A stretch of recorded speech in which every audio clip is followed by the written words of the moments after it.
안녕하세요. 저는 70대 중반의 할머니입니다. 사람들이 쉽게 하는 말로 공부는 평생 하는 거라고 하죠. 공부라는 게 학문적인 탐구도 있겠지만 어떤 분야에 대해 배워가는 모든 과정이 심도 깊은 공부라고 생각합니다. 전문가라는 말이 그래서 생긴 거겠죠. 어느 한 분야의 전문가가 되기까지 그만큼 오랜 시간과 경험이 필요하잖아요. 그렇기에 어떤 분야이건 간에 전문가라고 불리는 사람은 그만큼 존중받아야 한다고 생각합니다. 물론 사기꾼은 제외이고요. 그런 면에서 저는 조금 일찍 전문가의 길로 들어섰습니다. 17살이 되자마자 일을 해 돈을 벌었거든요. 남의 집 식모일을 했습니다. 물론 제가 하고 싶어서 한 것은 아니었습니다. 강요에 의한 것이었죠. 제가 아들이 아니어서 집안에 도움이 되려면 돈을 벌어야 한다고 하시더라고요. 집안에 제 편은 없었습니다. 그나마 제 편이라 믿었던 엄마도 제 편이 아니더라고요. 차라리 제가 사라져버릴까 울던 날도 있었습니다. 그런데 중학교 3학년 담임 선생님이 효심아, 인생은 내가 만드는 거야. 물론 환경에 의해 움직여야 할 때도 있지. 하지만 그렇다고 무기력해지면 안 돼. 중심을 잡고 뿌리를 내리려고 애를 써야 하지. 그래야 기회가 오거든. 그러니까 효심아, 고등학교 진학 못해도 너를 단단하게 하려고 힘을 내. 라며 제 손을 꼭 잡고 이야기해 주셨거든요. 그 말씀을 되새기며 마음을 다잡았습니다. 어린 여자애가 혼자서 마음을 다잡고 단단해지기는 쉽지 않았지만 그럼에도 마음속으로 하고 싶은 일들을 되새기며 지냈습니다. 그렇게 하고 싶었던 일들이 뭐였냐고요? 공부였습니다. 공부야 책만 있으면 하는 건데 뭐가 문제였을지 궁금하시죠? 저는 시내에서 조금 떨어진 시골에서 태어나 글도 모르시는 엄마를 보며 자랐습니다. 할머니도 글을 모르셨고 당연히 저도 글자를 모르고 자랄 거라고 생각하셨고요. 그런 저를 학교에 보내주자고 하신 건 엄마였습니다. 여자도 글을 읽어야 하는 시대가 되었으니 학교는 보내주자고요. 평소에 말없이 어른들 말씀과 아버지 말이라면 무조건 따랐던 엄마가 강력하게 고집을 부리자 아버지는 윽박도 지르고 화도 냈습니다. 하지만 엄마는 등 돌리고 누워서 글도 모르는 여자가 일은 뭐하러 한대요? 라며 일어나지 않고 밥도 안 하고 밭일도 안 하고 이틀 동안 버텼습니다. 그 고집에 아버지와 할아버지, 할머니가 저를 학교에 보내주기로 했습니다. 가방도 없이 보자기를 싸서 둘러매고 학교에 다녔지만 좋았습니다. 학교에서 배우는 건 다 재밌고 즐거웠거든요. 집에서 걸어서 1시간을 가야 나오는 학교였지만 힘든 것도 모르고 다녔습니다. 학교에 가려고 집을 나설 때 온 가족이 저를 째려봤지만 아랑곳하지 않았죠. 어휴, 밭일이며 부엌일이며 할 일이 태산인데 애미 잘 맞나 팔자 좋다. 하등 소용이 없는 딸을 뭐 한다고 학교를 보내고 돈을 쓰게 하는지. 음. 거리는 할머니의 말에도 저는 상관없이 학교에 갔습니다. 받아쓰기 100점을 받아도 시험 100점을 맞아도 아무도 칭찬하지 않았습니다. 엄마만 몰래 부엌에서 공책과 시험지를 보면서 이게 다 맞았다는 거지? 아유, 우리 효심이 누굴 닮아 이렇게 머리가 좋을까? 잘했다, 잘했어 라고 하셨죠. 하지만 그건 남동생의 학교에 들어가기 전이었습니다. 제가 3학년이 되고 동생이 1학년이 되자마자 엄마는 제가 공부를 잘하는 걸 바라지 않는 사람이 되어버렸거든요. 오로지 관심이 동생뿐이었죠. 동생이 태어나고 쏠렸던 관심을 잠깐만 제가 빌렸던 것 같았습니다. 10살 계집아이에게 그런 상실감을 가지게 하며 아들 체면이 더 중요했던 게 엄마의 마음이었으니까요. 동생이 학교 가기 시작하고 제 시험지는 뒷전이었습니다. 아니, 오히려 제 시험지는 보이면 안 되는 존재였죠. 동생은 받아쓰기도 70점을 넘은 적이 없었고 시험도 50점을 못 넘었거든요. 그러다 보니 제 100점짜리 시험지는 눈엣 가시같이 느껴졌나 봐요. 할머니가 "저게 설치니 우리 장손 앞길이 막히는 거야. 내가 뭘 하던 어디서 여자를 학교를 보내서 좋은 기운 다 뺏기고 장손 앞길을 막니?" 라고 하는 말에 흔들리던 엄마의 눈빛을 저는 잊을 수가 없습니다. 그러고는 얼마 뒤에 제가 100점을 받아 웃으며 가지고 간 시험지를 보지도 않고 "너는 기집애가 그렇게 정신없이 뛰어다니고 그러니? 아유, 정신없어." 라면서 인상을 쓰고 보지도 않았거든요. 그 후로는 쭉 제 시험지를 본 적도 없었고요. 제가 책이라도 보고 있으면 두리번거리며 시킬 일 없나 살필 정도로 공부를 잘하는 저를 경계한다는 생각이 들 만큼 앉아있지 못하게 했습니다. 할머니, 엄마가 번갈아 가며 그러니 저는 잠깐 쉴 시간도 없었죠. 저는 그래도 공부가 좋았기에 시험 때가 되면 줄줄 외우면서 공부를 했습니다. 시험 때가 아니어도 책을 보는 걸 좋아했기에 손에서 책을 놓지 않았습니다. 그 시간에 동생은 동네 아이들과 뒷산에 가고 냇가에 가서 물놀이를 했죠. 그래도 장하다, 남자답다, 씩씩하다, 장군감이다 등등 온갖 칭찬을 들었습니다. 집안의 3대 장손의 위력은 그렇게나 세더라고요. 저는 그 위력 앞에 해방꾼같이 느껴질 때가 한두 번이 아니었습니다. 그런데도 저는 공부만 할 수 있으면 아무렇지 않았습니다. 애초에 집안에서 저는 딸로 태어난 짐짝 같은 존재라는 걸 알고 있었으니까요. 국민학교를 졸업하고 중학교에 갈 때는 엄마가 아닌 제가 고집을 부려야만 했습니다. 중학교에 가겠다고 교복 맞춰달라며 일주일을 울었거든요. 그런데 웬일로 혀를 차던 할아버지가 갑자기 보내주라고 하셔서 갈 수 있었죠. 할머니는 그때 악을 쓰며 "돈이 썩어 나요? 저 영감이 노망이 났나?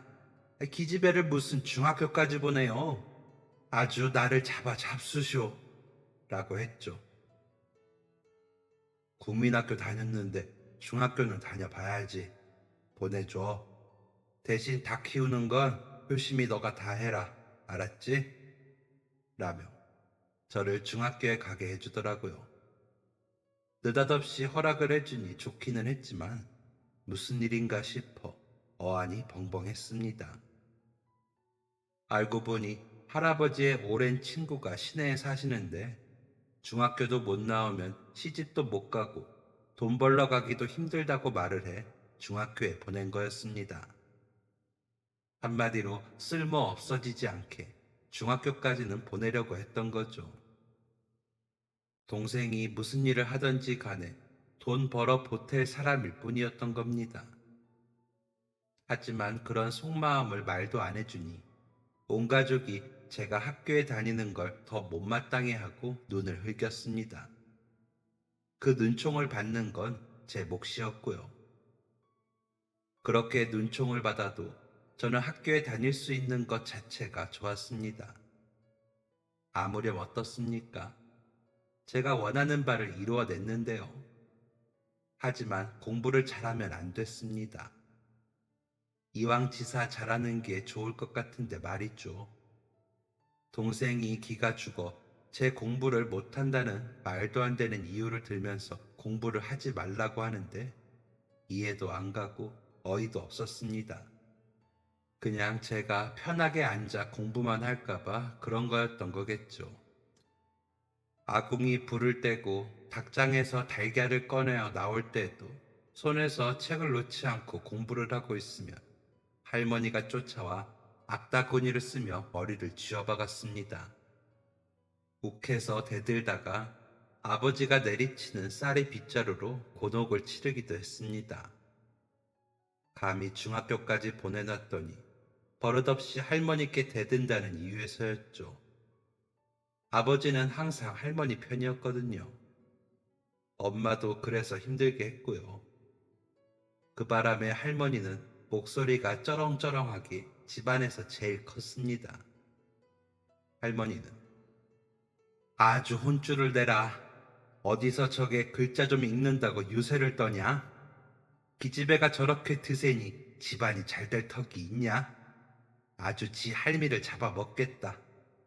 우리 불쌍한 장소는 누나가 설치니 괜히 기가 죽어서 공부를 못하지.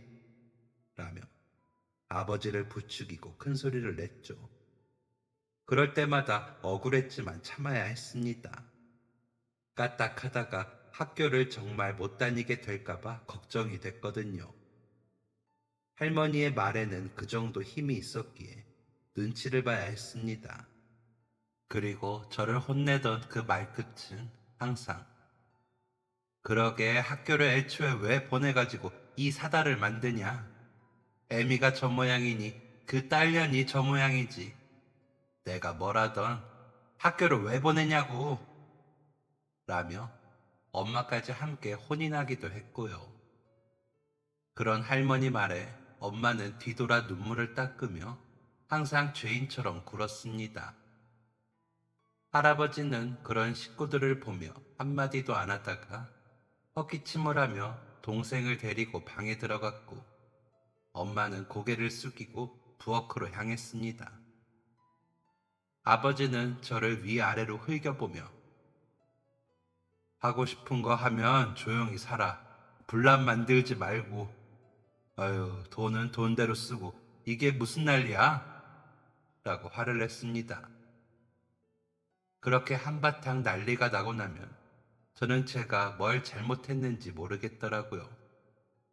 그럼에도 조금만 더 참자, 조금만 더 참자 주문을 외우듯 혼자 삭히며 참았습니다. 고등학교 졸업하고 대학에 가 돈을 벌면서 공부를 하기 위해 참을 수 있었습니다. 근로장학생이라는 것만 되면 충분히 할 수 있다고 믿었거든요. 교생으로 오신 선생님이 제게 해주신 이야기를 곱씹고 또 곱씹었습니다. 제가 공부를 잘하는데 꿈이 없다고 하자 왜 꿈이 없어? 너처럼 머리 좋은 아이가 집이 어렵니? 그렇다고 꿈이 없으면 어떻게 해? 다 방법이 있어. 라며 제게 고등학교를 졸업하고 대학생이 되는 법을 이야기해 주셨거든요. 따뜻하게 그런 말을 제게 해주시는 선생님이 고마웠습니다. 그리고 멋져 보였죠. 저도 좋은 선생님이 되고 싶다는 생각을 하기도 했고요. 그날부터 제 꿈은 선생님이 되는 것이었습니다. 좋은 선생님이 되고 싶었습니다. 꿈을 가슴에 품었기에 저는 행복했고 집안의 구박도 견딜 수 있었습니다. 고등학교까지 보내만 준다면 그 어떤 구박과 멸시도 참아낼 각오가 되어 있었습니다. 하지만 집안의 지원은 거기까지였습니다. 고등학교는 안 보내주더라고요. 아무리 굶고 난리를 쳐도 아무도 제 편을 들어줄 사람이 없었으니까요. 중학생이 된 동생은 그렇게 용돈도 주고 학교에 신고 다닐 고급 신발도 사주면서 제가 고등학교에 갈 돈은 없다고 하더라고요. 제가 억울해하며 엄마에게 제발 고등학교에 보내달라고 하자 아유 이 눈치 없는 거사 그만큼 했으면 이제 집에 보탬이 될 생각을 해라. 어떻게 너는 너 생각만 하니? 너는 이 애미도 너 동생 효성이는 보이지도 않니? 할머니, 할아버지는 둘째치고 너희 아버지 고생하는 건 어쩔 거니? 나도 그동안 한다고 했다. 철 좀 들어. 너가 공부는 해서 어디다 쓸래? 이 애미 속 좀 그만 뒤집어라. 라며 엄마가 제 등을 치더라고요. 그렇게 되고 나니 더 이상 제가 할 수 있는 일이 없다는 걸 깨달았습니다. 공장에서 일을 하며 다닐 수 있는 야간 고등학교를 알게 되어 그렇게라도 학교에 다니고 싶어 입학 요강이 담긴 통신문을 들고 집에 갔지만 소용없었습니다. 벌써 제가 일할 곳이 정해졌더라고요. 할머니가 부탁을 받은 집에 일을 가야 했죠. 말이 부탁이지 미리 돈을 받았고 제가 가지 않으면 돈을 물어내야 한다고 하면서요. 집에서 멀리 떨어져 집에 오지도 못하는 곳인데 아무도 저를 잡지 않더라고요. 서운해하는 기색도 없었습니다. 오히려 부잣집이라 좋겠다고 하더라고요. 나 진짜 가기 싫어요. 내가 왜 남의 집 가서 일을 해요? 집에서 일 잘할게요. 제발 집에서 있게만 해주세요. 내가 다른 데 가서 돈 벌어 올게요. 제발요. 나는 뭐 이 집 식구 아니에요? 나한테는 왜 그래요? 라며 울었지만 소용없었습니다. 엄마는 눈물을 흘리기는 했지만 가서 월급 받으면 쓰지 말고 다 보내. 할머니가 다달이 검사하신대. 괜히 부잣집 갔다고 헛바람 들지 말고 네 분수 깨달으면서 지내. 라며 제게 당부를 했습니다. 할머니는 가서 부지런히 일해서 쫓겨나지 말아라. 우리 장손 효성이 대학까지 보내려면 부지런히 벌어서 그동안 너한테 쓴 돈 갚아야지. 집에 있어봤자 헛바람이 들어서 공부한다고 설치것 아니야. 딸내미 중학교까지 보낸 보람이 있어야지. 아유, 그 값을 이제야 치른다. 다행히 그 집에서 글을 아는 애를 원한다더라. 얼마나 다행이냐? 라며 신나했습니다. 저는 집에서 그 정도 존재였던 겁니다. 들인 돈만큼 거두어야 하는 존재. 가서 일을 하고 집에도 못 오고 고생을 하는 건 난데 돈은 못 쓰는 존재였습니다. 아낌없이 베풀고 대가를 바라지 않는 자식은 제가 아니었던 거죠.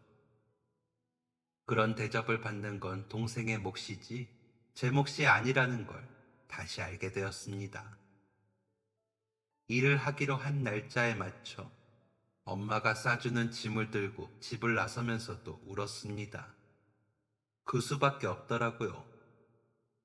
집에서 쫓겨나는 기분이었고 혼자라는 생각이 들었습니다. 도망도 못 치고 저를 내쫓는 사람들의 배웅을 받으며 짐을 안고 집을 나섰습니다. 제가 나서는 집 대문 앞에서 다들 신나 보이더라고요. 후련해 보이기도 했습니다. 동생이 누나, 돈 많이 벌어서 나 새 운동화 사줘 라고 소리치는데 보기 싫었습니다. 얄밉더라고요. 동생은 그저 아무것도 모르고 한 말이었을 텐데 미웠습니다. 그래서 그런가 어찌나 눈물이 나는지 펑펑 울면서 집을 나섰습니다. 그렇게 가고 싶던 고등학교도 못 가고 남의 집 식모살이를 가는 딸을 보고 누구 하나 몸조심하라고 아프지 말고 잘 있다가 보자는 말이 없었습니다. 엄마라도 함께 눈물을 흘려주길 바랐지만 엄마도 마지막에는 웃더라고요. 가족들의 표정을 보면 마치 제가 소풍이라도 가는 것처럼 보일 정도였습니다. 가족들의 그런 배웅을 받으며 대학을 가고 싶었는데 식모로 팔려가는 길이라는 게 허탈하고 기가 막혔죠. 저만 슬픈 길이라는 것도 너무 비참했고요. 너무 울어서 머리가 아플 정도가 돼서야 눈물은 멈췄습니다. 그래도 마음은 진정이 안 되고 자꾸 가라앉았습니다. 가슴에서는 불길이 있는 것 같았고 머리에서는 폭풍우가 치는 것 같았습니다. 일자리를 소개해 주었다던 아주머니는 저를 일하는 집까지 데려다 주었는데 가는 내내 힐끔거리며 보더니 그 집 사모님들이 대대로 점잖고 좋으신 분들이야. 너무 걱정 말고 가서 시키는 것만 잘하면 탈 없을 거야. 라며 달래시더라고요. 그 말을 들어도 마음이 진정이 되진 않았지만 그래도 조금 안심이 되었습니다. 이왕이면 좋은 분들인 게 조금이라도 나을 것 같았거든요. 앞으로 제 앞에 어떤 일이 펼쳐질지 걱정이 더 컸기에 그 기대라도 하고 싶었습니다. 아주머니를 따라 도착한 집은 대문부터 어마어마하게 크더라고요. 배를 누르고 들어선 집 정원도 생전 처음 보는 잔디가 깔린 집이었습니다. 저도 모르게 입이 떡 벌어져 이리저리 고개를 돌려가며 보게 되더라니까요. 세상에 그런 집이 있다는 게 신기할 따름이었습니다. 따사롭고 여유로운 그런 풍경이었죠. 낯설었지만 싫지 않았습니다. 동경하던 풍경이었다고나 할까요? 마치 미술책에서 보던 그림 같았거든요. 아주머님의 소개를 받으며 마주하게 된 사모님은 아주머님 말씀처럼 인상이 좋으셨습니다. 엄마보다 나이가 많아 보였는데 더 생기 있어 보였고요. 지그시 짓고 있는 미소가 더 그렇게 보이는 것도 같고 보기 좋았습니다. 자세도 꼿꼿하고 행동도 조신하고 부드러워 보이는 게 멋져 보였습니다. 우아하다는 말이 어울리는 사람이라고 생각하며 인사를 했습니다. 제가 꾸벅 인사를 하며 송효심이라고 합니다. 라고 인사를 할 때에도 제 얼굴을 마주보며 눈을 맞추는데 그 모습이 인자해 보였습니다. 그러면서 미소를 짓고 저를 보던 사모님은 울었니? 눈이 많이 부었네. 에이구 어쩌나 부모님하고 떨어져서 많이 속상했구나. 부모님도 많이 서운해하시지? 내가 자주 집에 보내줄게. 앞으로 잘 부탁한다. 라며 나긋하게 말씀하시더라고요. 저는 네 라고 대답을 하다가 울컥하는 마음에 눈물이 났습니다. 아무도 제가 집을 떠나는 걸 서운해하지 않았다는 말을 하지도 못하면서 속상한 마음에 눈물이 나는 걸 막을 수가 없었습니다. 그런 저를 가만히 안아주시는 사모님의 품에서 울다가 정신을 차리고 죄송합니다. 앞으로는 안 울게요. 라고 하자 제 눈물을 닦아주시더라고요. 괜찮아.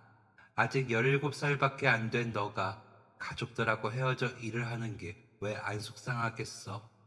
그래도 우리 잘해보자. 알았지? 라며 달래주셨습니다. 그러더니 제 손을 잡고 직접 제가 지낼 방을 보여주셨습니다. 깜짝 놀랐죠. 부엌 곁에 방이었지만 너무 좋았거든요. 도배도 깨끗하게 되어 있었고 작은 책상과 서랍장도 있더라고요. 그 서랍장 위로 깨끗한 이불이 깔끔하게 개어져 있는데 정갈해 보였습니다. 눈이 동그래져서 방을 살피는 저를 보며 정리한다고 했는데 내가 딸이 없고 여자 형제도 없어서 어떻게 방을 만들어야 할지 모르겠더라. 앞으로 필요한 거 있으면 말을 해. 준비해 줄게. 라고 하셨습니다. 그런 사모님이 너무 고맙고 좋았습니다. 그래서 열심히 해야겠다 생각했죠. 다음 날부터 저는 열심히 일을 했습니다. 그런데 제가 모르는 게 많더라고요. 시골에서 마구잡이로 배운 것들은 그 집에서 써먹을 게 별로 없었거든요. 그런 제게 하나하나 알려주며 일을 가르쳐 주시는 사모님이 감사했습니다. 정갈하고 깔끔하게 뭐든지 하시는 그 솜씨에 감탄을 할 뿐이었습니다.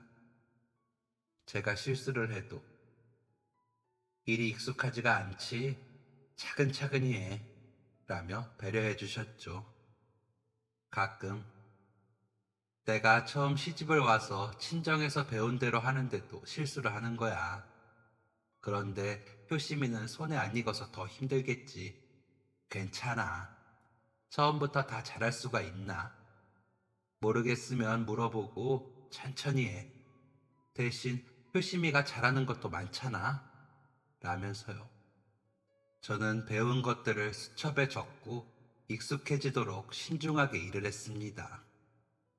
과일 깎는 법, 주스나 차를 내는 법, 상을 차릴 때 접시 놓는 법, 옷 개키는 법, 이부자리 개어 놓는 법, 그릇 정리해 놓는 법, 수건 개어 넣는 법 등등. 일을 하러 와서 오히려 사모님께 배우는 게 더 많았죠. 부지런히 배우고 다음번에는 실수 없이 하려고 애를 썼고 잘해놓으면 뿌듯해졌습니다. 그런 저를 사모님은 칭찬해 주셨고요. 그런 사모님에게 잘 보이고 싶어 더 열심히 일했습니다. 서점에 들러 살림 잘하는 방법이 적힌 주부 대백과 같은 책을 보며 공부도 했죠. 사모님은 그런 저를 남편인 사장님께 자랑하듯 이야기하시며 여보, 효심이가 머리가 좋아요. 뭐든 공부하면서 어찌나 꼼꼼한지 몰라요. 기특해 라고 하셨습니다. 사장님은 그런 저를 보며 책 좋아하니? 라고 물으시고요. 네, 예전부터 집에서 몰래 책 보고 그랬어요. 읽는 걸 좋아해서요. 할머니가 헛바람 든다고 책 못 보게 하셔서 대놓고 못 봤거든요. 라며 웃었습니다. 그런 제 대답에 사모님 부부는 크게 웃으시더니 간간히 책도 사다 주셨습니다. 저도 그런 며칠 밤을 새서라도 그 책을 다 읽고 또 읽었습니다. 그렇게 모은 책은 어느새 책상 옆 한쪽 벽에 쪼로록 세울 정도가 되었죠. 그 책들을 보면서 마음이 가득해지는 것 같았습니다. 재산 같았거든요. 하지만 집에 갈 때는 그 책들은 가지고 갈 수가 없었습니다. 가족들이 보면 일하러 가서 눈치 없이 책이나 사모은다고 할 테니까요. 한 달에 한 번 월급을 받으면 사모님께서는 집에 다녀올 수 있게 해주셨습니다. 하지만 저는 집에 다녀오는 길이 마음이 편하지 않았습니다. 그렇다고 사모님의 배려를 무시할 수 없어 마지못해 집으로 향하곤 했죠. 집에 다니러 갈 때마다 이 돈이 맞아? 엄청 부자라며 월급을 더 안 주던? 꾀부리지 말고 부지런히 해. 그래야 돈도 더 받지. 눈치 없이 굴지 말고. 아주 부잣집이라더니 일하는 애까지 잘 먹여서 맨질맨질해진 것 봐라. 몸에 좋고 그런 것 좀 잘 챙겨서 가지고 와. 동생 챙길 생각은 안 하지. 누나라고 하나 있는 게 저렇게 동생 챙길 줄을 모르니. 라는 소리를 들었습니다. 그런데 전처럼 속상하지 않더라고요. 이상할 정도로 귀담아 듣게 되지 않았습니다. 왜 그럴까 생각해보니 사모님 덕분이더라고요. 뭐든 잘한다 해주시니까요. 지금 생각해보면 사모님 때문에 제 자존감이 많이 생겨서 그랬던 것 같습니다. 그러다 보니 집에서 어떤 말을 듣던지 중화가 되는 것 같았습니다. 그런 분과 함께하는 시간이 점점 더 쌓일수록 저는 그동안 채워지지 않는 무언가가 채워지는 듯한 기분이 들더라고요. 그래서 일도 더 잘하고 싶었습니다. 열심히 하는 것도 중요했지만 잘해야 한다는 생각에 부지런히 살림 공부를 했습니다. 그렇게 5년을 일하며 집안일도 부잣집 예법도 많이 배웠습니다. 일이 손에 완전히 익으니 더 잘하게 되더라고요. 응용해서 더 나은 적도 있고요. 사모님은 제게 우리 효심이는 어쩜 이렇게 야무질까? 배운 건 있지도 않아. 오히려 다음번엔 더 잘하니까 내가 마음이 편해. 고마워. 라며 칭찬해 주셨습니다. 그런 사모님 곁에서 저는 밝게 자랄 수 있었습니다. 마음의 응어리가 깎이고 깎여 다듬어지면서 단단해지는 기분이었죠. 제가 하는 일은 식모였지만 더 나은 사람이 되고 있는 것 같았습니다. 한 달에 한 번 만나는 가족들이 안쓰럽다는 생각을 할 정도로요. 그 사람들이 가져보지 못한 부드러움을 저는 배운 것 같았거든요. 그 사이 동생은 고등학교를 졸업하고 군대에 갔습니다. 할아버지, 할머니의 바람과 다르게 대학은 못 가고 고등학교도 겨우 졸업을 한 후였죠. 그 자랑스러운 장소는 집안의 골칫거리로 자랐습니다. 학교 다니면서 이웃 학교와 싸움을 일삼다가 경찰에 잡혀가기도 하고요. 학교를 가지 않고 여기저기 쏘다니며 놀기 바빴던 것 같습니다. 출석 일수가 모자라 졸업이 안 되는 걸 사정을 해서 졸업시켰다고 하더라고요. 그런 동생 정신 차리게 한다고 아버지가 해병대에 가게 했다고 했습니다. 제가 식모로 가고 나서도 동생에게 핑계거리는 저였습니다. 공부 잘하는 누나도 고등학교 안 가고 돈 버는데 나같이 공부도 못하는 놈이 무슨 학교를 다니면서 공부를 해. 이러다 돈이나 벌러 다닐래. 라면서요. 동생의 입에서 그렇게 제 이름이 나오고 나면 할머니는 또 큰 소리로 화를 냈겠죠. 기집애를 가르쳐 놔서 장손 기가 다 죽어 이 사달이 났다면서요. 저를 어떻게든 집안에서 흔적도 없게 만들고 싶었을지도 모릅니다. 한 달에 한 번 월급을 받아오는 모습도 마땅치 않았겠죠. 반가운 건 제가 아니라 돈뿐이었을 테니까요. 그래서 동생이 군대에 가자마자 제 혼처를 알아본다며 선짜리 날짜 잡게 다음번에 집에 오는 날 미리 정해서 연락 줘라. 온 길을 선보게. 그래야 두 번 일을 안 하지. 라고 하더군요. 저는 결혼은 아직 안 하고 싶어요. 이제 좀 익숙해졌는데 무슨 결혼이에요? 라며 거부 의사를 밝혔지만 그런 게 통할 리 없었습니다. 여전히 가족들에겐 제 의사가 중요하지 않더라고요. 속이 상해 울면서 일하는 집으로 돌아온 저를 본 사모님은 놀라셔서 효심아, 왜 그래? 집에 무슨 일 있니? 왜 이렇게 울었어? 라고 물으셨습니다. 저는 속상한 마음에 엉엉 울면서 사모님, 집에서 저 선봐서 시집가래요. 저 시집가기 싫은데 하고 싶은 거 하나도 못 해보고 결혼해서 묶여 살기 싫어요. 라고 털어놓았습니다. 진짜 그냥 그렇게 시집가기 싫었거든요. 그럼 효심이는 뭘 하고 싶은데? 계속 이렇게 우리 집 일만 할 거야? 저는 고등학교도 마치고 싶고 대학도 가고 싶어요. 물론 이룰 수 있는 꿈은 아니지만 그러고 싶어요. 그리고 그 꿈은 못 이루더라도 대충 아무에게나 시집가고 싶진 않아요. 라면서 답하며 또 울었습니다. 그런 저를 가만히 보시던 사모님은 그럼 효심아 공부해 볼래?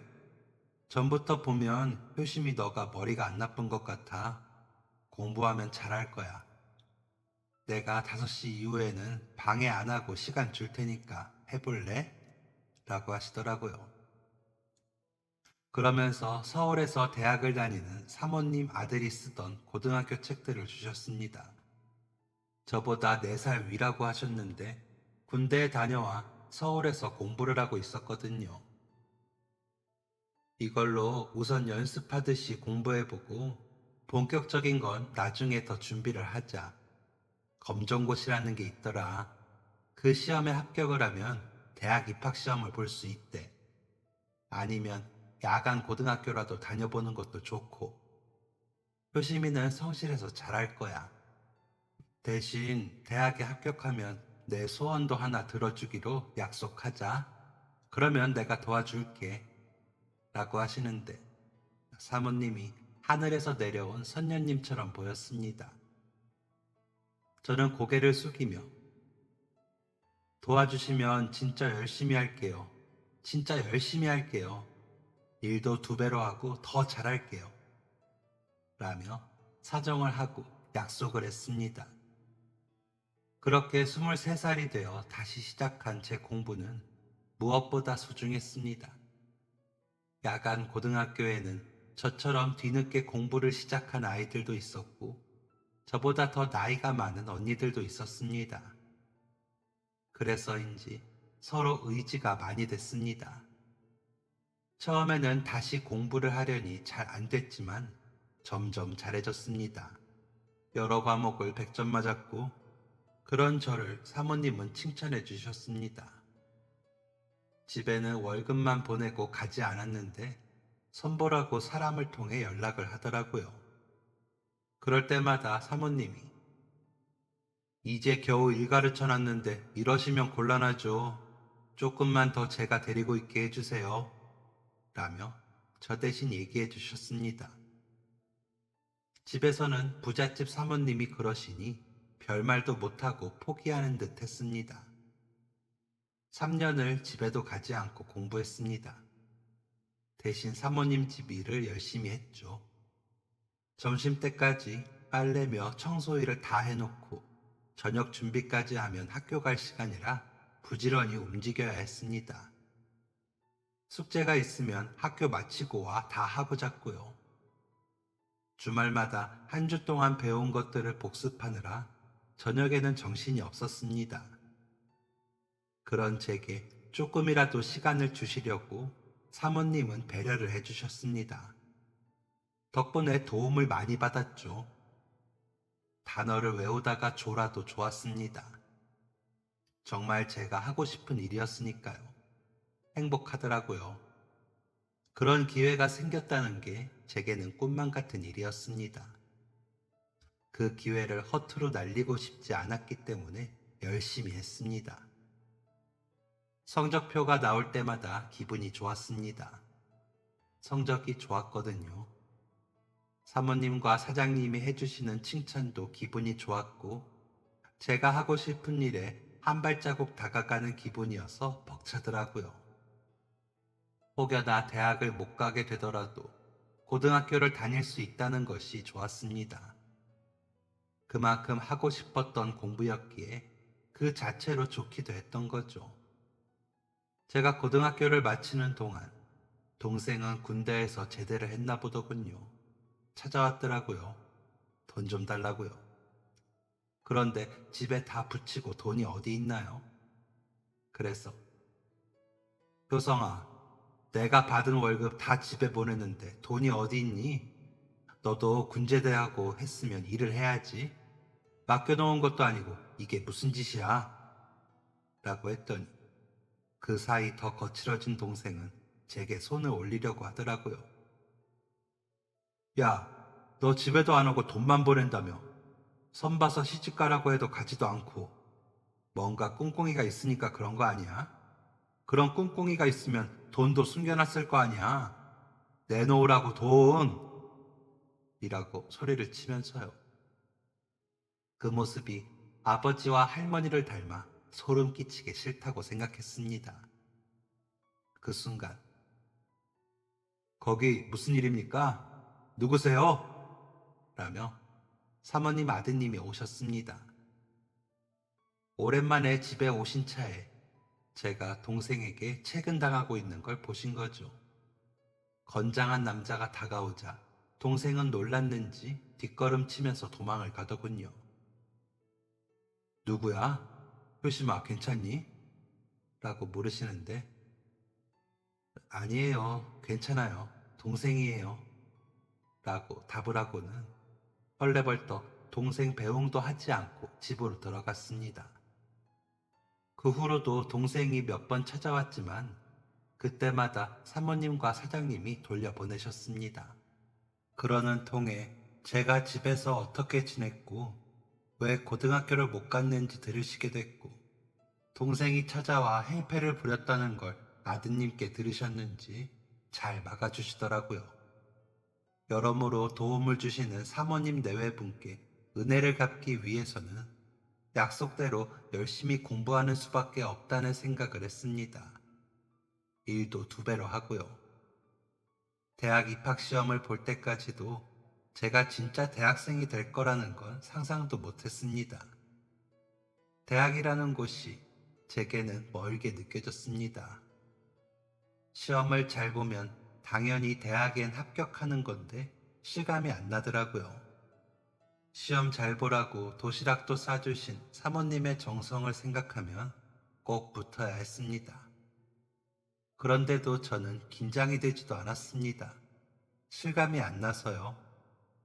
시험을 치르고 나오면서도 진짜 내가 시험을 치른 건가 싶어서 웃음이 났습니다. 그렇게 저는 대학에 합격을 했습니다. 합격자 명단을 확인하러 가서도 안 믿겼습니다. 지역 사범대에 제 이름 석자가 적힌 게시판을 보며 눈물이 나더라고요. 26살에 저는 가정교육학과에 당당하게 합격을 했습니다. 다른 과도 있었지만 누구보다 실전 경험이 많은 제가 학생들을 가르친다면 좋을 것 같다는 생각에 그 과를 지원했습니다. 만약에 대학에 간다면 말이죠. 사모님은 제가 집에 들어서자마자 합격이지, 그렇지? 라며 반기셨습니다. 저는 그렇다고 말씀드리며 다 사모님 덕분이에요. 감사해요. 라고 답을 했습니다. 사모님은 그런 저를 안아주시며 그럴 줄 알았어. 너무 장하다. 우리 병현이보다 성적이 좋았는데 당연히 합격이지. 너무 수고했다. 잘했어. 라고 하시면서 기특해 해주셨습니다. 하지만 대학에 가는 건 무리였습니다. 일단 등록금도 없었고 사모님이 그동안 베풀어 주신 은혜를 갚으려면 더 열심히 일해야 했으니까요. 그저 합격했다는 것만으로 만족하려고 했습니다. 앞으로 더 열심히 일할게요. 그간 제 상황 봐주셔서 감사했습니다. 덕분에 대학교 들어가서 시험도 봐보고 좋았어요. 진짜 꿈 같았고요. 이제는 제 자리 잘 지키겠습니다. 라며 인사를 했습니다. 그러자 사모님은 깜짝 놀라시며 어머 효심아, 이게 무슨 말이야? 왜 대학을 안 가? 이거 가지고 대학 가. 내가 주는 퇴직금이야. 힘들게 공부해놓고 무슨 말이야? 그리고 내가 말했던 소원 들어주라는 말 기억하니? 라며 물으시더라고요. 사모님 말씀에 고개를 끄덕이며 놀라고 있는데 그 소원 지금 말해도 될까? 라고 하시더라고요. 그러시더니 너무 갑작스러울 수도 있지만 내 소원은 우리 효심이가 우리 병현이 짝이 되어줬으면 좋겠다는 거야. 우리 병현이도 좋다고 하더라고. 내가 틈틈이 병현이한테는 물어봤거든. 효심이랑 8년 동안 지내면서 서로 잘 알다 보니 효심이만한 짝이 없는 것 같아서.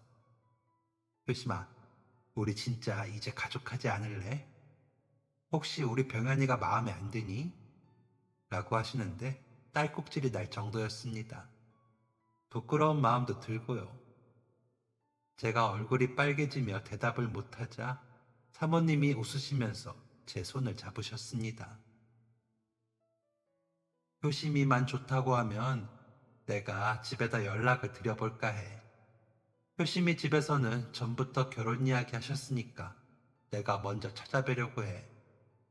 대학 다니면서도 우리 집에서 그냥 다니고 우리도 이제 효심이 없으면 허전해서 안 될 것 같아.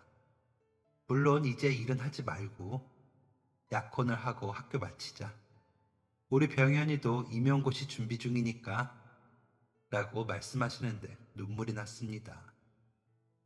제 손에 들린 돈 봉투도 진짜인지 아닌지, 꿈을 꾸는 게 아닌지 싶더라고요. 저를 이렇게 위해 주시는 분을 세상에 또 만날 수 있을까 하는 생각에 눈물이 절로 났습니다. 사모님 아들도 정중하시고 좋은 분이셨습니다. 내심 좋아하던 때도 있었죠. 감히 넘보지 못할 상대라고 생각해 포기했지만요. 그랬던 분과 제가 약혼을 하고 결혼을 하는 것도 모자라 대학도 다니고 임용고시까지 준비할 수 있게 도와주신다는 게 너무 꿈 같았습니다.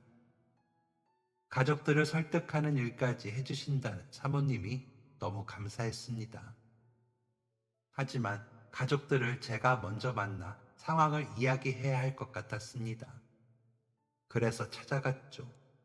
그 사이 집안 분위기는 더 엉망이 되었더군요.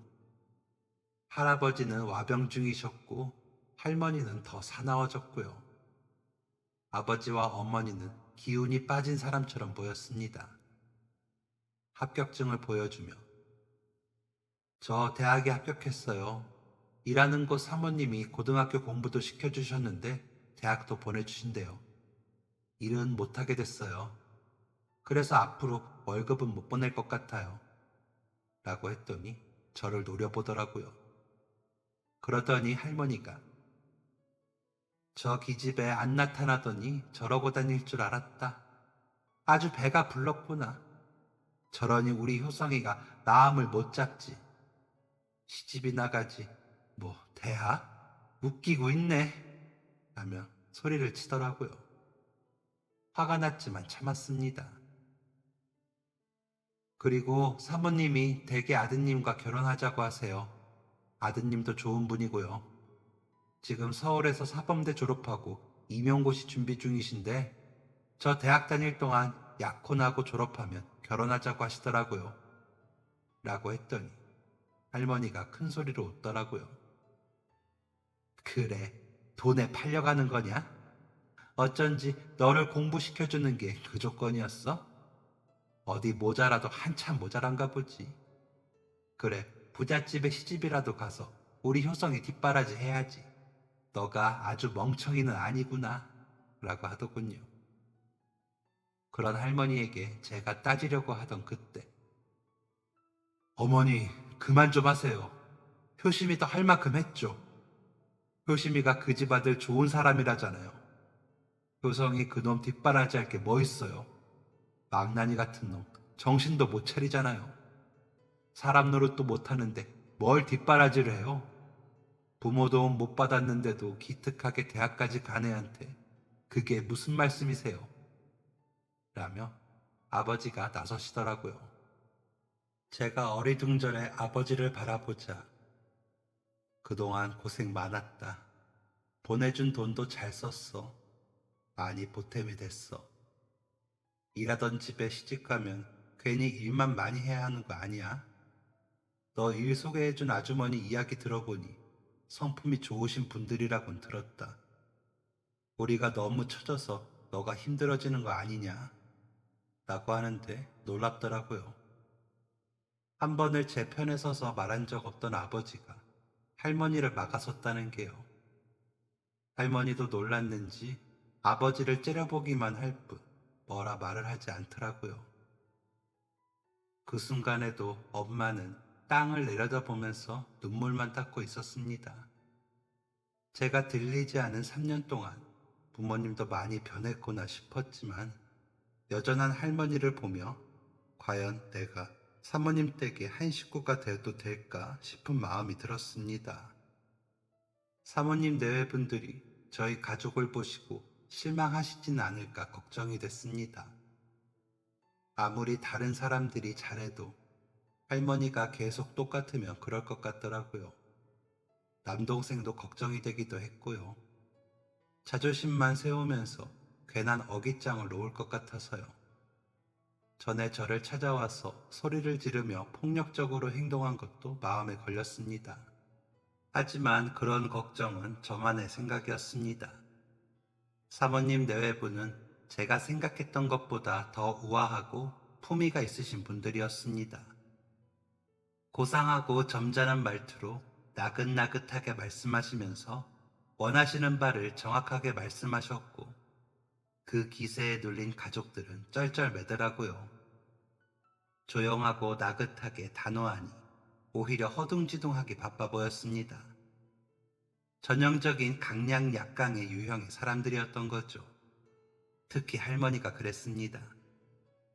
트집을 잡아보려 해도 외형적으로 풍기는 것부터 기가 죽을 수밖에 없었으니까요.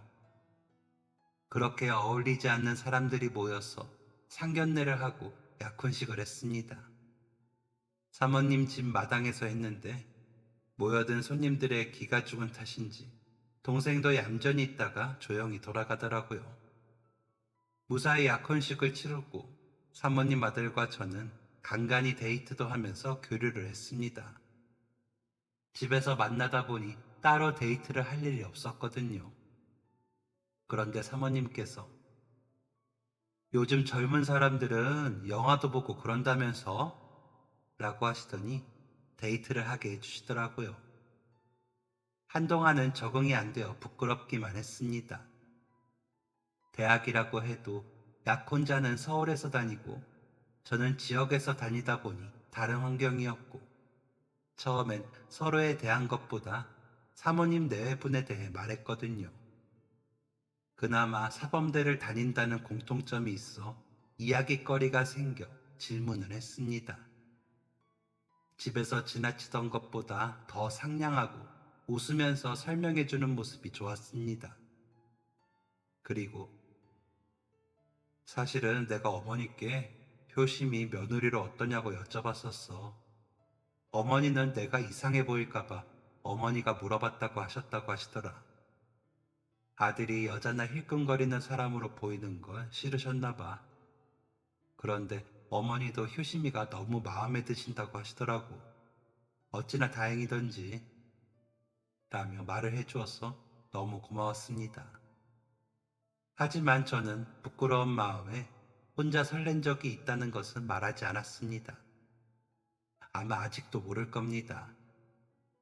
어린 마음에 제가 정말 몰래 좋아했거든요. 청소를 하거나 빨래를 할 때 은근히 도와주기도 하고 간식도 사다 주던 사람이라 좋아할 수밖에 없었죠. 제가 다른 사람을 만나본 적이 있는 것도 아니었으니까요. 시골에서 자란 아이들과는 달리 뽀얗고 곱상한 얼굴도 멋져 보였습니다. 게다가 제가 선망하고 있던 사범대에 다니고 있었으니 제가 호감을 가질 수밖에요. 그랬던 사람이 제게 먼저 관심이 갔고 좋게 보았다는 말은 기분이 좋았습니다. 그래서 그 사람과 조금이라도 걸맞는 사람이 되고 싶다는 생각을 했습니다. 대학에 가서도 열심히 공부했고 학점도 높게 받았습니다. 약혼자가 임용에 합격했고 저는 졸업을 했죠. 그리고 식을 올렸습니다. 시부모님께서는 제가 임용고시까지 준비하도록 도와주셨습니다. 덕분에 저는 어렵지 않게 임용고시에 합격을 했습니다. 남편은 서울에서 임용이 되어 학교에 다녔고 저는 지역에서 임용이 되어 주말부부로 지내야 했습니다. 저는 지내던 대로 시부모님과 지냈고요. 그런데 남편은 한 달에 한 번은 꼭 친정에 저를 데리고 갔습니다. 제가 가자고도 안 했는데 먼저 그렇게 가자고 하더라고요. 갈 때마다 과일이라도 사서 가면서 제대로 차리지도 못한 밥상에 밥을 두 그릇씩 비워가며 싱글거리며 웃었습니다. 별 말도 없이 웃고만 있다가 오면서도 친정에 꼭 가더라고요. 그런 남편을 친정 식구들은 처음에는 어려워하더니 나중엔 고마워했습니다. 아버지가 효심이 너한테 더 잘해줄 걸, 미안하다, 고생시켜서. 저렇게 좋은 사람이 짝이 될 만큼 너가 노력할 때 이 애비가 해준 게 없더라. 혼만 냈지.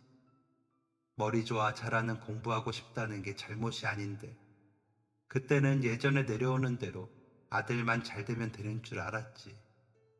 딸이나 아들이나 다 같은 자식인데 미안하다, 그리고 고맙고 라고 했을 때는 저도 모르게 어깨를 들썩이며 흑흑흑 소리가 새어나오게 울었습니다. 그렇게 사과를 받았더니 마음이 좀 더 비워지더라고요. 남편 덕분에 친정 식구들과도 돌아가시는 날까지 잘 지냈습니다.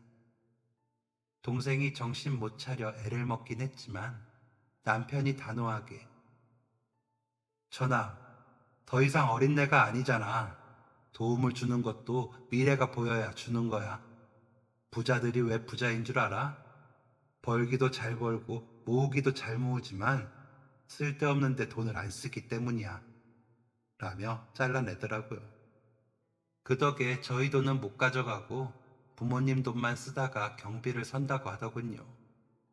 그조차도 부지런하지 못하면 못하는 일인데 한다는 걸 보니 이제는 의지할 곳이 없다는 걸 알긴 한가 봅니다. 그렇게 사라지는 거겠죠. 사는 법을 배우면서요. 저도 정년퇴직을 한 지금까지 배우고 있습니다. 자식들과 나아가 손자, 손녀들까지 골고루 잘 지내고 배우는 법을요. 요즘엔 새로 배워야 할 것이 너무 많아서 다 제 스승님들이거든요. 그렇게 공부하면서 부지런히 살다가 평온하게 떠나고 싶네요.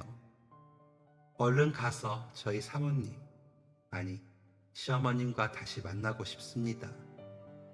안 계신 동안에 저 이렇게 잘 지냈다고 자랑하고 싶거든요. 안 계셔서 너무 적적하고 허전했다고 어리광도 부리고 싶고요. 그러려면 남은 시간 알차게 배우고 또 배워야겠죠. 여러분들도 평안하게 사시는 날들이 이어지시길 바라겠습니다. 행복하세요. 지금까지 사연 들어주셔서 감사합니다. 사연이 재밌으셨다면 구독과 좋아요를 눌러주세요. 감사합니다. 안녕히 계세요.